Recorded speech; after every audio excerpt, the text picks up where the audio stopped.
हो गया स्टार्ट। चलिए, so welcome to the second session. It's very important कि एग्ज़ाम देने से पहले दो रास्ते हैं आपके पास। द फर्स्ट वे इज़, आज आपने डिसाइड किया एग्ज़ाम देना है, बस किताबें जमा की और पढ़ना शुरू कर दिया।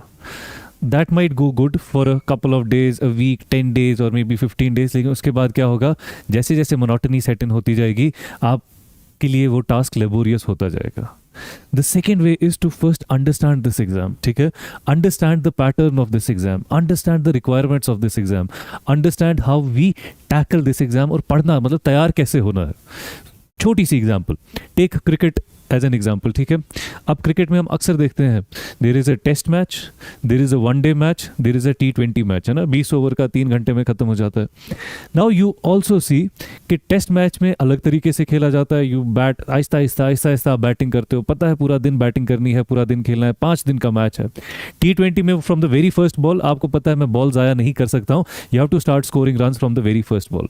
सो between a test match and a T20 techniques different है, आपका perspective for that match is different. Same, it is exactly the same thing for this exam also. आपको पता होना चाहिए what is the exam that I am going to do and how do I tackle it, ठीक है? उसके लिए, उसको समझने के लिए हम क्या करते हैं, उसको समझने के लिए हम इस एग्जाम के पैटर्न को समझने की कोशिश करते हैं।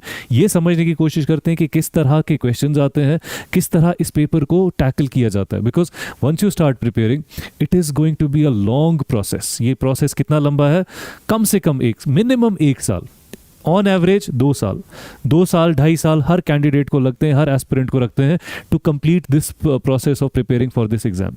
क्योंकि आप देखो एग्जाम ही 1 साल लगा रहा है, प्रीलिम्स है, फिर मेंस है, फिर then you have interview, the exam is taking a year. So you should understand how comprehensive the exam is going to be. So now we will talk about something in this session, that is the brain of a topper versus the brain of a aspirant who fails this exam. अब failure के भी 2-3 perspectives हैं। एक failure होता है the cut off was 90, you scored 89, unfortunately won't be in the list, but यहाँ पे आपके पे कोई क्वेश्चन मार्क नहीं है, because you have tried. Between 89 and 90 the luck was not there, but you have prepared well.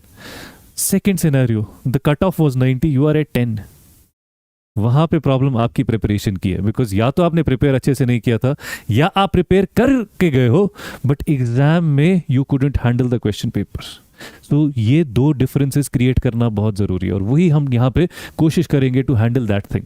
सो सबसे पहली चीज जो हम इसको टैकल करने के लिए क्या करने वाले हैं, something known as the serial position effect. Now, what is the serial position effect? We are basically talking about the UPSC question paper. ठीक है? How this question paper is to be dealt with in terms of how UPSC tries to confuse an aspirant. UPSC अपने question paper में information को इस तरह से use करता है कि एक एस्पिरेंट अगर पढ़ के भी आया है, वो थोड़ा सा कंफ्यूज हो जाए। क्यों किया जाता है कंफ्यूज इसलिए किया जाता है to check that whether that candidate has read this subject, read this topic, understood this topic threadbare. ऊपर से पढ़ के आया है तो इसी में गिर जाएगा, वो अच्छे से पढ़ के आया है तो वो बहुत अच्छी तरह से इसको एनालाइज करेगा, समझेगा। Because you should remember one thing, when you are reading, या आप इधर बैठे हो या अपने घर में बैठ के पढ़ाई कर रहे हो, you are at your most comfortable position. आप पढ़ते हो घर जाके, पहले आप करोगे सबसे कोजी जगह अपने कमरे की, है ना? वो चेयर हो गई, वो कोना हो गया, वो बेड हो गया, कंबल भी लोगे कि ठंड भी नहीं लगनी चाहिए, आज विंटर्स है तो वाटर बॉटल भी रखोगे या इलेक्ट्रिक ब्लैंकेट लगाओगे। मोस्ट कंफर्टेबल पोजीशन, बिकॉज आपको कंफर्ट में पढ़ना है। बट जब आप एग्जाम में जाओगे, it would be your most difficult position. Tension, stress, आसपास एस्पिरेंट ही एस्पिरेंट है, सब आए हैं, वही एक सीट के पीछे पूरा हॉल बैठा हुआ है। सबसे डिफिकल्ट पोजीशन में आपने अपना एग्जाम देना है। For that you need to have very good confidence in your preparation that you have done. और अगर आप कंफ्यूज हो गए यहाँ पे, तो हम प्रॉब्लम में फंस सकते हैं। इसके लिए हम क्या टेक्निक्स यूज करते हैं? इसके लिए हम टेक्निक यूज करते हैं द मेमोरी टेस्ट, ठीक है? Now look at this list, ठीक है? सब पढ़ो इस लिस्ट को। पढ़ा? Take 30 seconds and read this list.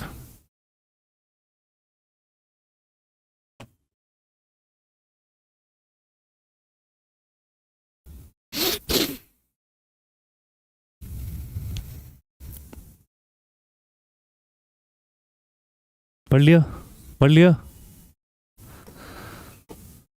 Now tell me how many words do you remember, बताओ आप. हाँ. ओके. ठीक है, आप बताओ. ओके. हाँ हाँ. हाँ हाँ. ठीक. आप बताओ जरा. हाँ वही बताओ जो आपने, जो आपको याद है. ठीक है. हम्म. ठीक है, आप बताओ. हाँ. ठीक, आप बताइए जरा. हम्म. ठीक है. Now look at your answers now. कुछ एनालाइज किया आपने. Now what we analysed was, आपने जितने भी वर्ड्स बोले, most of the words were either in the beginning of this list, ठीक है, बजट, और at the end of this list, e governance, Harappan civilisation, industrial revolution, Aurangzeb, budget, directive principles. हमने बीच वाला चंक याद नहीं रहा हमें. सिविल, एक ने बोला सिर्फ civil disobedience, we have ecosystem, marginal cost, non alignment movement, population dividend, Keynesian theory, ये सारे हमने नहीं बोले. Now what is the analysis? The analysis is that every aspirant, this is for most of the aspirants, that you would remember either the first part of any document or any list or any material that you're reading, or you would remember the last part of it. Now what is happening over here is, यहाँ पे आपको या तो ऊपर वाली information याद रहेगी, या बिल्कुल जो रीसेंट रही है आपके दिमाग में वो चीज़ याद रहेगी. What you are missing is the middle portion of the information, and if you miss this middle portion of the information, this is where you can get confuse and go wrong in the examination. Because यहाँ पे UPSC क्या करता है, UPSC इस portion में आपको trick करने की कोशिश करता है. सो यूपीएससी इंटेंशनली प्लेसेस, क्या करता है ये, tricky information in the middle of long questions. Generally what do we see is, because the level of stress is so much, because you are nervous, you are tension, it's your first attempt, you tend to jump into questions. Jump कैसे करते हो, आपने starting की information पढ़ी या पहला option पढ़ा, उधर ही आप कहते हो हाँ मुझे आंसर आता है, without going into the option second, third, fourth, उसमें आप नहीं जाते हो. एंड व्हाट हैपेंस इज आप ट्रिक में फंस जाते हो, because all the options that are there in the examination, they are not random answers. जो 4 ऑप्शंस होते हैं वो रैंडम ऑप्शंस नहीं है, वो बड़ा ही एनालाइज करके उन 4 को खड़ा किया होता है कि एक तो सही आंसर है, बाकी 3 इतने सिमिलर होंगे that you would get tricked into it. उसकी एग्जाम्पल हम देखते हैं. Now consider this example. The directive principles of the state policy are non justiciable in nature. ठीक है, पहली statement. If I am an aspirant, when I read this statement I will get excited कि हाँ ये सवाल मुझे आता है. ठीक है, जो पॉलिटी, जिन्होंने पॉलिटिकल साइंस थोड़ी सी पढ़ी है ग्रेजुएशन में, आप लोग अंडरस्टैंड कर सकोगे. Then I will go to this. Habeas corpus can be suspended during a national emergency. Article 21 guarantees the right to life and personal liberty. The industrial revolution marked a shift from agrarian economy to industrial economy. Now I am an aspirant, और मैं जैसे ही ये statement पढ़ूंगा, I will relate to 2 statements. Which ones? The first one and the last one, because ये सबसे simple statements हैं. ठीक है, और इमीडिएटली मैं क्या करूंगा, आई लुक फॉर ऑप्शंस. ठीक है, मैं देखूंगा 1 और 2 जिसमें है वो होना ही होना चाहिए. And most of the aspirants what they are going to do is they will mark option D. ये ऑप्शन डी को मार्क करेंगे as the correct answer. Now when we go into the details of this question, what happens over here is, look at this, how the UPSC is going to trick you. Statement 1 says DPSP is non-justiciable. ठीक है, ये आप easily recall करोगे. Simple statement है, polity में पढ़ी जाती है, because it is the first statement. This is the primary information जो आपने सबसे पहले पढ़ी थी. Like we saw that list, उस लिस्ट में हमने प्राइमरी जो पहले 4-5 वर्ड्स रहे, they were the first words that you were reading, so you would retain them. That is known as the primacy effect. ठीक है, स्टेटमेंट नंबर 4, हम last वाली स्टेटमेंट पे आते हैं, ये वाली स्टेटमेंट, इंडस्ट्रियल रेवोल्यूशन वाली. नाउ व्हाट हैपेंस इज, आप एकदम से इसके साथ रिलेट करते हो. एक तो लास्ट है और सिंपल है. The last, so a candidate remembered it well. Recent, सबसे 4 में से सबसे रीसेंट स्टेटमेंट आप ये पढ़ने वाले हो. अब आती है मिडिल इंफॉर्मेशन, वो पोर्शन जहां पे कंफ्यूजन का सबसे ज्यादा स्कोप है. This is a tricky and hidden statement. कौन सी? Habeas corpus can be suspended during emergency. And it is an incorrect statement, ये सस्पेंड नहीं हो सकती है even during the national emergency. या statement number 3, article 21 guarantees right to life. Many remember this because ये एक सिंपल स्टेटमेंट है। बहुत लोगों को कन्फ्यूजन होने वाला है किसका, इस हेबस कॉर्पस वाली स्टेटमेंट का। Your correct answer was 1, 3 and 4। लेकिन क्योंकि you could relate well with the 3 out of the 4 3 statements के साथ आप बहुत सिंपली रिलेट कर सकते हो, आप हैफजर्डली ऑप्शन डी को मार्क करने के चांसेस बहुत ज़्यादा है। मैं नहीं कह रहा हूँ कि everyone would do it, if you are sensible enough you would go with option 1, 3 and 4, but a lot of candidates get confused. I will give you my example. When I was appearing in the prelims, first or second attempt था मेरा, there was a question on ease of doing business report। ठीक है, there is a report जो बनती थी जिसमें बताया जाता था दैट देयर आर कंट्रीज, और किस कंट्री में कितना आसान है बिजनेस को स्टार्ट करना। If some foreign entities coming into that country, कितना आसान है उस कंट्री में बिजनेस खोलना। वो ease of doing business report बनाई जाती थी कुछ फैक्टर्स पे, XYZ फैक्टर्स के, गवर्नेंस कितनी आसान है, आपको इलेक्ट्रिसिटी मिल सकती है, आपकी पेपर वर्क कितना आसान हो सकता है, लॉ एंड ऑर्डर कैसा है। So there was a question that ease of doing business report is based on these factors, 1, 2, 3, 4 इस तरह से थे। उसमें से दिखाना था कि कौन सा नहीं है उसका फैक्टर। जैसे ही मैंने वो क्वेश्चन पढ़ा, मैंने मार्क कर दिया और OMR पे वो सर्कल भी कर दिया, और जैसे ही मैंने वो सर्कल किया, at exactly that moment I knew मैंने गलत मार्क किया है। लेकिन मैंने गलत मार्क क्यों किया था? बिकॉज मैंने रश में वो पढ़ा। I read the question, I just went through the options, और एकदम से मैंने गलत आंसर मार्क कर दिया, और मार्क करते ही मुझे सब याद आ गया मैंने एक क्वेश्चन गलत कर दिया। And this is an exam जहाँ पे नेगेटिव मार्किंग है अनफॉर्चुनेटली। सो ये याद रखना बहुत ज़रूरी है that whenever you're reading, and that goes especially for long questions, जब ज़्यादा क्वेश्चन होते हैं, लंबा क्वेश्चन होता है, उसमें you tend to miss information।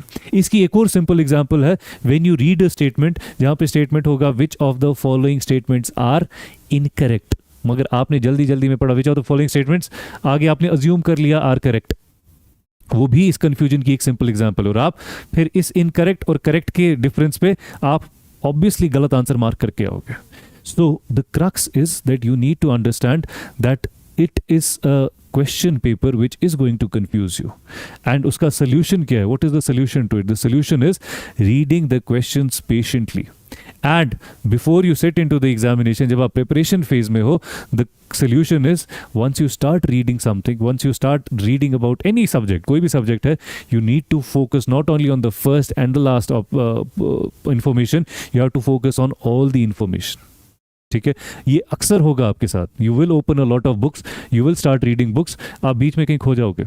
आपने पढ़ा, for example if I talk about my subject, आपने पढ़ा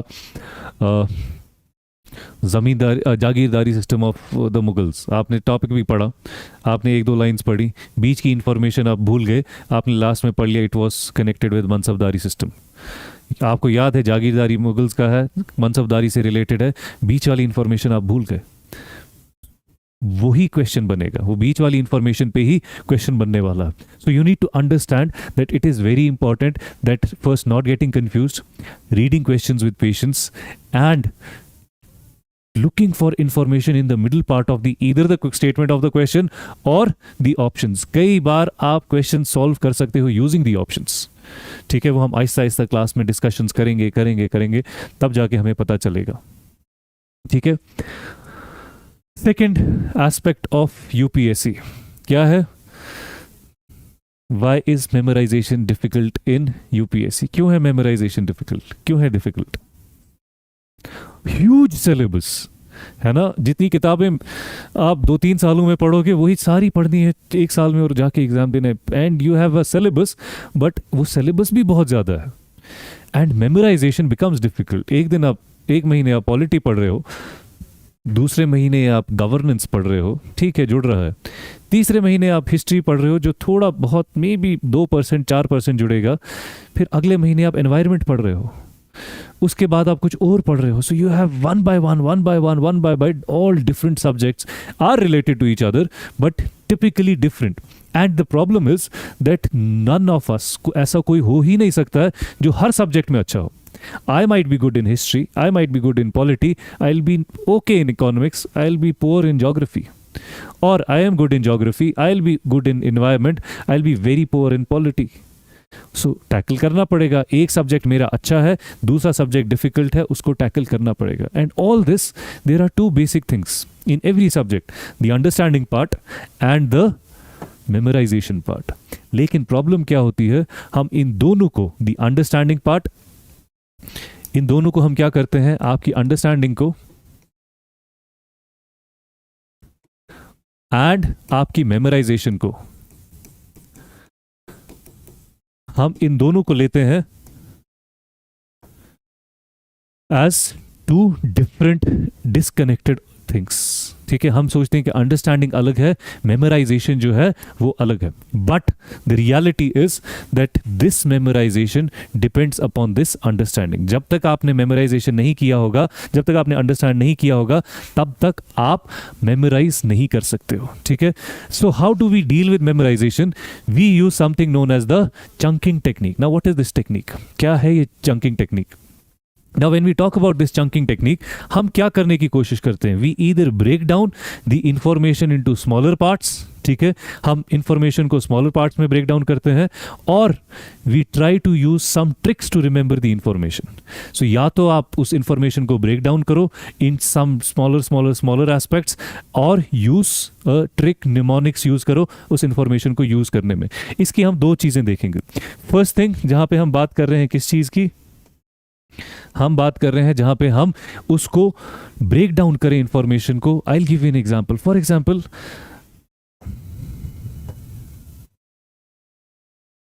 let's say we have something known as the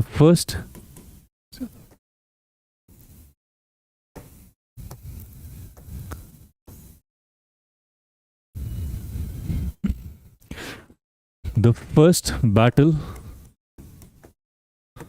of Panipat.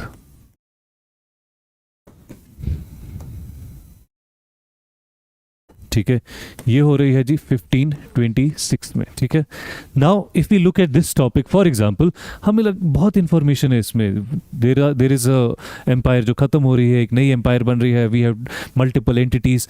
Now for this topic, how do we break it down into different aspects? किस तरह से इसको different aspects में हम break down करेंगे? क्या करेंगे हम सबसे पहले कुछ बेसिक टॉपिक्स इसमें खड़े करेंगे. बेसिक टॉपिक्स क्या करेंगे हम? सबसे पहले हम देखेंगे एक इवेंट. ठीक है, we call this as an event. So event क्या हो रहा है हमारे पास? हमारे पास है event first battle of Panipat. ठीक है, फिर हम लेंगे इसका टाइम पीरियड, वो क्या है? 1526. ठीक है, फिर हम लेंगे इसमें मेजर कैरेक्टर्स. कौन कौन है मेजर कैरेक्टर्स? ठीक है, मेजर कैरेक्टर्स वी हैव, एक साइड से बाबर, दूसरे साइड से वी हैव इब्राहिम लोदी. ठीक हो गई ये. Next, causes. ठीक, कॉजेज में हम क्या देखेंगे? Babur was expanding, Babur had to expand, had to find a new place which had resources. ठीक है, इब्राहिम लोदी, दिल्ली सल्तनत ऐसे ही डिक्लाइन हो रही थी, Babur was invited by a few individuals. ये हमें मिलते हैं कॉजेज. ठीक है, नेक्स्ट, इम्पैक्ट. इम्पैक्ट क्या हुआ? मुगल एम्पायर इस्टेब्लिश हो गई. ठीक है, दिल्ली सल्तनत खत्म, एंड हो गया इसका. ठीक है, इसका एंड हो गया. उसके बाद अदर रिलेटेड इंफॉर्मेशन, अगर कोई है, ज़रूरी नहीं है हर बार हो. अदर इंफॉर्मेशन हमें यहाँ क्या मिलती है? बाबर यूज्ड, क्या यूज़ किया है बाबर ने? Cannons, flanking technique. ठीक है, इसका इम्पैक्ट और इंफॉर्मेशन हमें क्या नजर आती है? देर इज सम थ्योरी से there were two individuals, Rana Sanga and लावर Khan Lodi, who invited Babur to India. बस खत्म. अब instead of reading this into different paragraphs, हमने क्या कर दिया? हमने इस इवेंट की सारी इंफॉर्मेशन 4-5 लाइंस में लिख दी. And if you can relate to this question, this statement and how we are dividing it, आपने अगर केएस का भी recent exam देखा होगा, there was a question based on these 4 battles and their dates. बस आपको ये बेसिक बेसिक इन्फॉर्मेशन, हमने उसी इन्फॉर्मेशन को क्या किया, we broke it down into different chunks, ठीक है। अब हमने क्या याद रखना है, इसका टाइम पीरियड, मेन कैरेक्टर्स, इसका डिक्लाइन, सॉरी कॉजेस, इसका इम्पैक्ट क्या हुआ। ये ज़रूरी नहीं है हर जगह होगी, हो भी सकती है, नहीं भी हो सकती है। So where we have to read 2, 3, 4 paragraphs, we have broken down this information into smaller basic points. और ये हम हर जगह कर सकते हैं, we can do it in every aspect. आप हिस्ट्री का कोई भी टॉपिक उठा लो, we can break it down into an event, main characters, time period. ज़रूरी नहीं है हम हर जगह डेट याद रखेंगे, we will go with time period, वो हम देखेंगे क्लास में, how do we deal with it, characters, causes and impact, and if we have some other information उसको भी हम यूटिलाइज कर सकते हैं जैसे ही। And when you have done this, लेकिन ये तब पॉसिबल है, ये मेमोराइजेशन तब हो सकती है जब आपने एटलीस्ट 1-2 बार अंडरस्टैंडिंग के साथ ये बैटल ऑफ पानीपत पढ़ा होगा। उसके बाद आप just going to this information, you can quickly revise it in 10 seconds.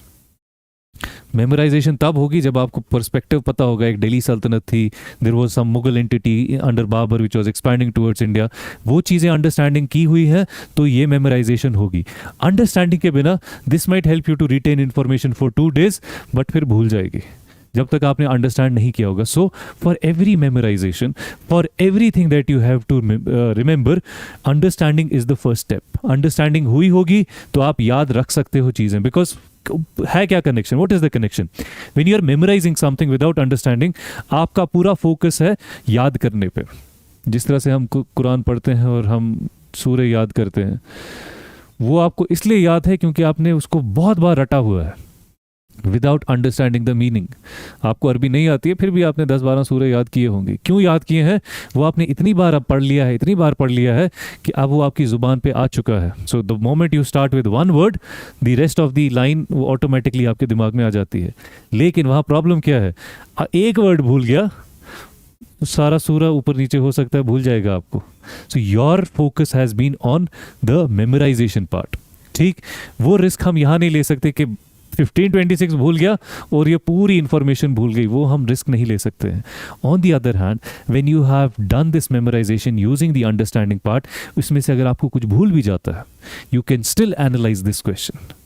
For example, आपने बैटल ऑफ पानीपत पढ़ा है और आपको याद है बैटल ऑफ पानीपत हुआ है 1526 में, लेकिन सवाल आता है अकबर की किसी आर्किटेक्चरल कंस्ट्रक्शन पे, और उस सवाल में डेट दी हुई है 1490 में अकबर ने बुलंद दरवाज़ा बनाया। आपको नहीं पता है बुलंद दरवाज़ा अकबर ने कब बनाया है, बट आपकी अंडरस्टैंडिंग ये ज़रूर थी कि 1526 में ये एम्पायर यहाँ पे बनी है। So you can analyse that this statement is wrong, क्योंकि वो 1526 से पहले तो हो ही नहीं सकता है। This is the understanding part of it. Because you had understood the subject, because you had understood the topic, you could analyse without knowing कि उसने अकबर ने कब वो बुलंद दरवाज़ा बनाया हुआ है। So this is how understanding helps. लेकिन कुछ जगहों पे अंडरस्टैंडिंग के साथ साथ what do we need, we also need to use some mnemonics and tricks. और वो निमोनिक्स एंड ट्रिक्स हम क्या यूज करेंगे, I will give you an example, ठीक है। टेक दिस एग्जांपल, हमारे सामने है क्या, 5-year plans. So when we talk about the economic planning in India, हम देखते हैं we used to make 5-year plans. अब नहीं बनाते हम, अब हमने ये ख़त्म कर दिया है 5-year plans. हम 5-year plans की themes बनाया करते थे, ठीक है। तो इस साल में हमारा फोकस ये रहेगा, इन 5 सालों में ये फोकस रहेगा, इन 5 सालों में ये फोकस रहेगा। Now if we start memorising it, अगर हम मेमोराइज करने पे सोचें, first 5 year agriculture, first plan agriculture, first plan agriculture, second plan industry, रट्टा लगाने की कोशिश करें तो चांसेस हैं कि स्ट्रेस की वजह से, नर्वसनेस की वजह से भूल जाएगा। हालात ये है कि जब आप एग्ज़ाम में बैठते हो, पहला स्ट्रेस होता है जब आप अपना रोल नंबर भर रहे होते हो, चांसेस हैं उधर भी गड़बड़ हो जाएगी, ठीक है। दूसरा, उसके बाद स्ट्रेस और क्यों बढ़ता है, you open the question paper, there are 4 questions on the first page, एक भी नहीं आ रहा, तो थोड़ा सा स्ट्रेस ऊपर। आपने पेज पलटा, अगला पेज भी नहीं आ रहा है, हालांकि वो सिर्फ 8 ही सवाल हैं। 8 सवाल ऐसे भी आप छोड़ के आओगे, आप 8 नहीं, आप 15 छोड़ के आओगे, लेकिन वो back to back first 2 pages हैं जो 8 सवाल हैं जो आपको नहीं आ रहे हैं। अब आपका स्ट्रेस आसमान की तरफ शूट होने लगेगा। आपने एक और पेज पलटा, 2 सवाल वहां भी नहीं आए। Now in the first 12 questions, आपको सिर्फ 2 सवाल आ रहे हैं, विच इज, अगर हम 100 क्वेश्चंस को देखें, which is still okay, you can still qualify the exam. लेकिन because these are the first 2 pages और the first 3 pages, now your stress level would be shooting beyond the sky. और उसके बाद ये चीज़ें याद रखना फिर मुश्किल हो जाता है. So a bad trick would be कि हम रट्टा लगाने की कोशिश करें, फर्स्ट ईयर में ये, सेकंड 5 ईयर में ये, थर्ड प्लान में ये, फोर्थ प्लान में ये. उस तरह से मुश्किल है इसको याद करना. हम क्या करेंगे, हम कुछ ट्रिक निकालेंगे इसके लिए. हम क्या ट्रिक निकालेंगे? We can use some mnemonics. Aunty is selling green grapes, the ant is selling green grapes. So हम क्या यूटिलाइज कर रहे हैं? विद आंट हम ए को यूज करेंगे. We are using A for agriculture. I इस वाला I, we are using it for industry. Selling का S gives us information, self sufficiency. Green growth, grapes गरीबी हटाओ. ठीक है, so we use this mnemonic. अब अगर हमें लिखना भी पड़ जाए वहाँ पे, we can still on the rough sheet we can still analyse कि पहले 4-5 फेजेस में, पहले 4-5 5 ईयर प्लान्स में what were the main themes. So यहाँ पे अगर स्ट्रेस लेवल बढ़ भी जाएगा तो आप फिर भी इस क्वेश्चन को हैंडल कर सकते हो या इस इंफॉर्मेशन को हैंडल कर सकते हो. This is something which you can utilise. I will give you another example. For example, again I will go to my subject. There is a phase जहाँ पे हम देखते हैं इंडिया में बहुत सारे चाइनीज ट्रैवलर्स आए हैं. सो हम देखते हैं चाइनीज ट्रैवलर्स. अब मुझे अक्सर कंफ्यूजन हो जाता था कि ह्यूनसांग, ठीक है, कब आया है, ये किस पीरियड में आया है, फाहियान पहले आया था या ह्यूनसांग पहले आया था, ये किस पीरियड में आया है. फिर मैंने इस केस को क्रैक करने के लिए सोचा क्या कर सकते हैं. Then I got a trick जो मुझे समझ भी आई, which was easy for me. मैंने देखा that Fahien had come during the times of the Gupta period, ठीक है, and then I realized that our Hyun-sang had come during the times of Harsha. ठीक है, अब मैंने यहां से अपने लिए ट्रिक बनाई. मैंने क्या ट्रिक बनाई? H for Hyun-sang, H for Harsha. तो H and H are together. और मुझे फिर याद है हर्षा के टाइम पे देयर इज वन पुलक्सिन, ठीक है, जो चालुक्यन रूलर है. Then we have a Pallava ruler down south, और ये बंदा तीनों जगहों पे जा रहा है. So this is how I remembered H and H both are together. And if you go to English alphabets, A, B, C, D, E, F and G. F Fahien का, G गुप्तास का. So what am I doing? अब मैं याद नहीं, रट्टा नहीं लगा रहा हूँ. I am trying to memorize it using this formula. ठीक है, I'll give another example.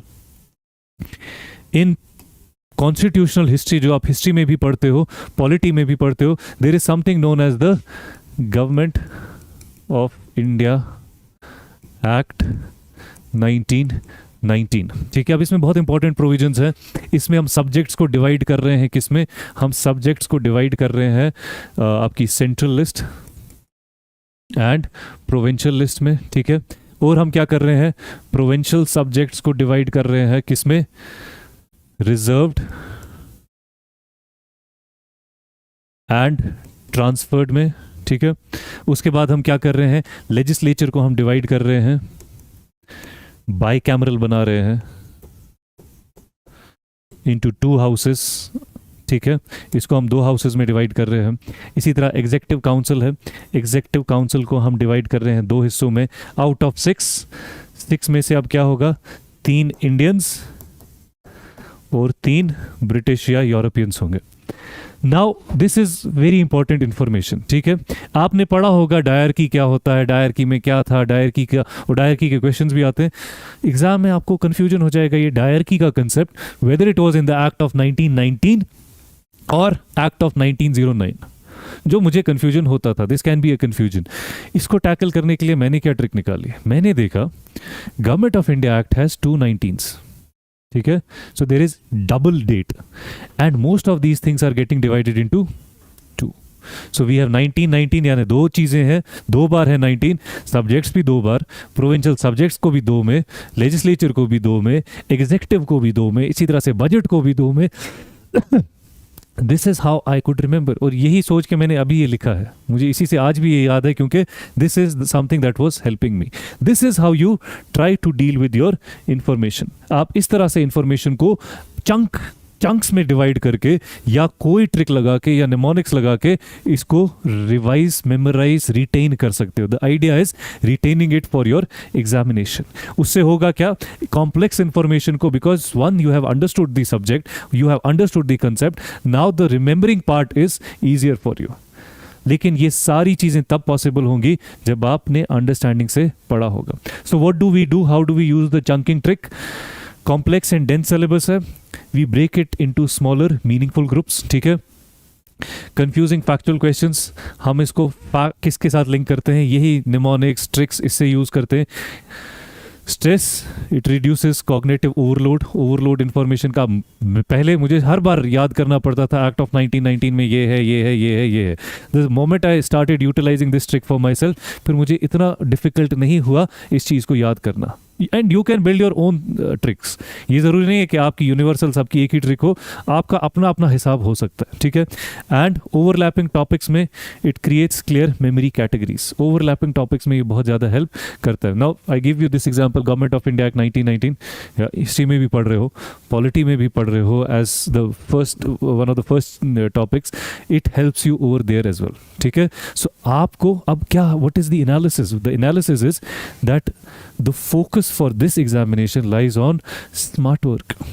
Smartly जिसने preparation किया, making sure whatever information I am reading or I am getting in the day, मेरी क्लास में या घर जाके या जब मैं किताबें लेके बैठूं पढ़ने के टाइम पे, the idea should be at the end of the day I should retain some information. Not all at the very first step, but at least some information. या जो भी टॉपिक मैं पढ़ रही हूँ या मैं पढ़ रहा हूँ, something that I M retaining, something that I am understanding. And इसीलिए मैंने आपको सबसे पहले क्वेश्चन पूछा था, क्यों करना चाहते हो यार? When ever you feel demotivated, जब भी आपको डीमोटिवेशन फील हो कि यार क्या ये रोज़ मोनोटनी हो गई है लाइफ में, सब लोग आगे बढ़ रहे हैं लाइफ में, मैं क्या बस क्लास जा रहा हूँ आ रहा हूँ, क्लास जा रही हूँ आ रही हूँ, I am reading, half of the information is going above my head. When ever you feel like that, इस सवाल पे वापस आना कि ये मैंने क्यों करना है. एंड अगर उसमें से जितने भी आंसर्स आपको मिलते हैं, उसमें से अगर एक आंसर मिल रहा है आपको कि this is something that I am doing for my self, आप बाकियों के लिए बाद में करोगे, ये सबसे पहले अपने लिए, सबसे पहले अपनी लाइफ बनाने के लिए. There was an interview of Shahrukh Khan, उसमें कुछ बात चल रही थी, I don't remember क्या था. He made a very good statement that philanthropy cannot be done with empty pockets. आप कुछ करना भी चाहो अगर दुनिया के लिए, सोसाइटी के लिए या कहीं किसी के लिए, खाली जेब और बिना कुछ किसी पोजीशन पे बैठने के वो चीज़ें नहीं हो सकती हैं. There is a lot of struggle that is going to happen. So for that you need to remember, ये सारी कॉम्प्लेक्स एक्टिविटीज़ आप क्यों कर रहे हो? अपने लिए. जैसे आपने बोला मुझे एग्जाम्स में हेल्प होगा, किसको हेल्प होगी? आपको. आप कुछ बनोगे, देन उसका एक इफेक्ट, रिपल इफेक्ट होगा, आपके फैमिली पे होगा, आपके पेरेंट्स पे होगा या सोसाइटी पे होगा. That is something, that is a secondary impact. Initially primary impact is your life. आप कुछ बन रहे हो, you will grow in your career. आप कुछ बन रहे हो, you will have financial security. आप कुछ बन रहे हो, you will have significance to do something. और ये जॉब जो है ये आपको क्या क्या देती है? ये आपको एक थोड़ा सा, आई वोंट से पावर देती है, बट इन्फ्लुएंशियल पोजीशन देती है, जहां your word, your activities, your actions matter and have an impact. मेरी दुकान है फॉर एग्जांपल, अब मेरी दुकान अगर ऐसी जगह पे है जहां वो प्रोविजन स्टोर मीलों तक और कोई नहीं है, then I am important for that area. ठीक है. लेकिन जहां पे मेरा प्रोविजन स्टोर है और 10 और स्टोर है, मेरी दुकान बंद भी हो जाए तो कोई प्रॉब्लम नहीं है. इसी तरह से आप जिस पोजीशन पे पहुंचोगे, आपका होना ना होना, action non action would have an impact on the people. So you need to understand किस पोजीशन पे आप जा रहे हो. उस पोजीशन के लिए ये डिफ़िकल्ट रास्ता ज़रूर है, लेकिन डिफ़िकल्ट रास्ता इसीलिए है क्योंकि वो बहुत ही इंपॉर्टेंट पोजीशन है. And we use these tricks, we use these patterns not only to understand the exam, but also to make sure that we crack this thing, that we tackle these issues, and then only we can move into that aspect. So what is the final crux? The more fun and the logical your chunks, the better you will be recalling this information. ठीक है. So that is all for today. I hope थोड़ा सा आपको idea हो गया होगा इस exam का, and then we can start with our preparation in the classes and you have to study at your places, then only this exam can be tackled. ठीक है, so thank you so much and see you in the classroom.